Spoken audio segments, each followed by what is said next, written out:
Assalamualaikum warahmatullahi wabarakatuh. Hai people, kembali lagi bersama aku Siti Mesaro, mahasiswa bimbingan dan konseling Islam. Come back to my learning journal part 5.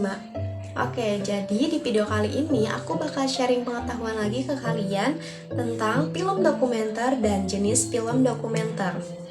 Nah, seperti yang sudah dijelaskan di learning journal aku yang sebelumnya, film dokumenter itu merupakan sebuah film yang dibuat berdasarkan fakta atau sebuah film yang mendokumentasikan kenyataan. Nah, film dokumenter itu selalu berhubungan dengan orang-orang, tokoh, peristiwa, dan lokasi yang nyata. Film dokumenter juga tidak menciptakan suatu peristiwa atau kejadian, namun merekam peristiwa yang sungguh-sungguh terjadi atau otentik, tidak seperti film fiksi.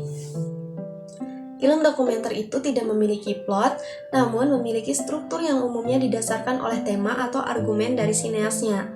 Film dokumenter juga tidak memiliki tokoh protagonis dan antagonis, konflik, serta penyelesaian seperti halnya film fiksi. Nah, struktur film dokumenter itu umumnya sederhana dengan tujuan agar memudahkan penonton untuk memahami dan mempercayai fakta-fakta yang disajikan.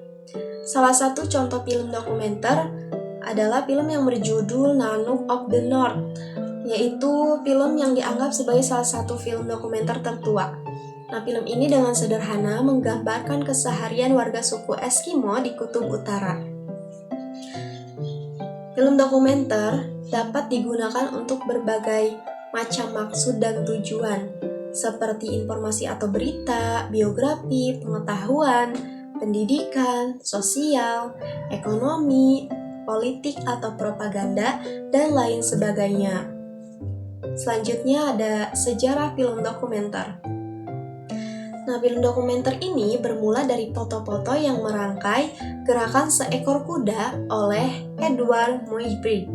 Kemudian, film yang direkam dengan kamera statis oleh Lamire bersaudara pada tahun 1895. Dan kemudian film dokumenter itu berkembang pesat dalam berbagai pesan dan rupa, sekaligus mengantarkan nama-nama seperti Robert Flaherty, yaitu pembuat film Nanook of the North, dan ada juga John Gerson, pembuat film Drifters pada tahun 1929. Dan masih banyak nama lagi yang bisa disajikan sebagai catatan sejarah tentang orang-orang yang berperan dalam perkembangan dunia film dokumenter. Oke, selanjutnya ada jenis film dokumenter. Nah, jenis yang pertama itu ada realism atau realisme. Nah, realisme ini pertama kali disuarakan oleh kritikus film Prancis yang bernama André Bazin.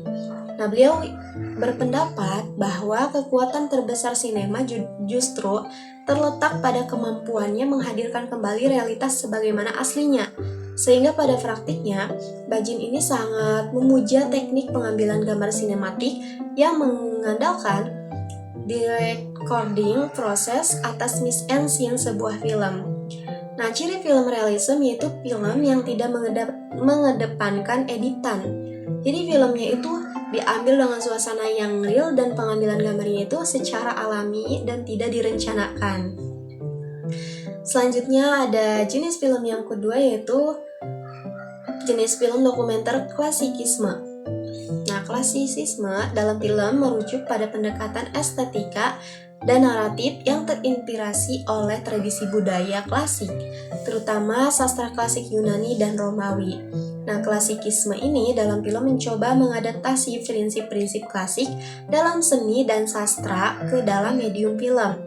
Misalnya, klasisisme dalam film bisa mencakup penggunaan simetri visual, taktik, penyamaran alur cerita dengan tata plot yang teratur, dan karakterisasi yang idealis atau memperhatikan nilai-nilai moral. Nah, pendekatan klasikisme dalam film dokumenter juga cenderung mengutamakan kejelasan informasi dan tujuan komunikatif. Ini berarti penyajian fakta dan materi dokumenter yang akurat dan informatif menjadi prioritas, dengan sedikit intervensi atau interpretasi yang mencolok, yang tujuannya yaitu untuk memberikan penonton dengan pemahaman yang jelas tentang topik atau subjek yang diangkat dalam film tersebut. Nah, ciri film klasikisme yaitu film yang dibuat pada tahun 1980-an ke bawah atau film-film jadul. Atau disebut juga film yang latar atau pembuatannya itu ada khas zaman-zaman dulunya gitu. Entah itu dari suasananya, musiknya, kostum, tata rias, dan sebagainya. Nah, beberapa contoh filmnya seperti G30 SPKI, Pengabdi Setan, Kartini, dan lain sebagainya. Selanjutnya ada jenis film formalism. Nah, formalisme merupakan salah satu tradisi dominan sepanjang sejarah pemikiran mengenai konsep dan definisi film. Meski benih-benih awalnya sudah mulai terlihat dalam tulisan-tulisan Rikyoto Kenudo sejak tahun 1907 melalui manifesto tentang film sebagai seni baru yang menggabungkan seni spasial dan temporal. Namun ledakan besar gelombang pemikiran formalis yang sebenarnya ditandai oleh kemunculan buku yang berjudul The Photofly, A Psychological Study tahun 1916. Nah, buku teori film karya Hugo Munsterberg tersebut pada prinsipnya berusaha membangun argumentasi bahwa film adalah sebuah seni yang otonom. Nah, formalisme ini menekankan bagaimana film sebagai bentuk komunikasi khusus yang dapat digunakan untuk menghasilkan makna tertentu. Nah, perangkat-perangkat format film mengandung arti bahwa ukuran shoot, sudut kamera, pencahayaan, dan editing mempengaruhi makna.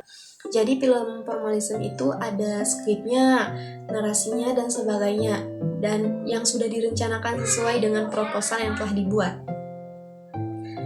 Oke, kita akhiri aja pembahasannya di Learning Journal minggu ini. Thanks for watching and see you in the next video. Bye bye. Assalamualaikum warahmatullahi wabarakatuh.